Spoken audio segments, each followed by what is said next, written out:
il n'y a pas. Aujourd'hui, je suis tombée sur un article assez criant de vérité sur le grand remplacement. Oui, c'est moi qui vais en parler, ne vous en déplaise. Effectivement, il y a de plus en plus de mouvements, en tout cas en ce qui me concerne, je le vois et je le constate en Guadeloupe. Énormément de blancs sont en train d'arriver euh, dans l'espoir d'une vie meilleure.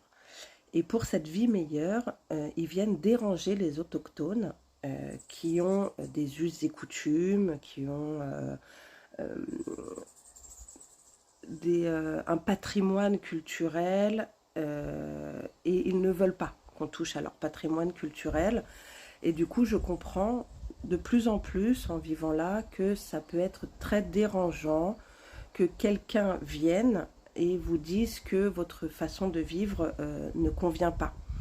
Donc je commence à comprendre aussi pourquoi vous demandez aux Blancs de dégager et de vous laisser vivre comme vous avez l'habitude de vivre en fait. Après, je vais vous montrer les images là très rapidement.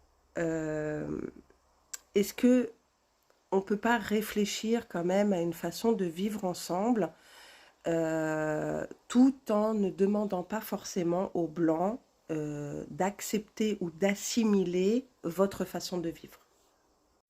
Pointe-à-Pitre et les épaves. La décharge. Ah ben encore des épaves. Voilà. Tout ce qui est utilisé à longueur d'année et que les gens, quand ils en veulent plus, ils les jettent dans la rue.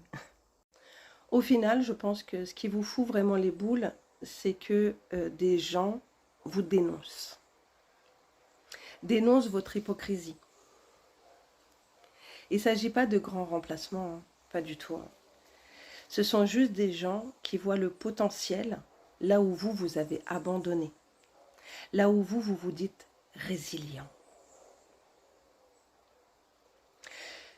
Quand un blanc arrive sur l'île, il voit le potentiel, le terrain, le potager, les arbres, la rivière, la mer, le soleil, la chaleur, le paradis qu'il y a tout autour, les îles.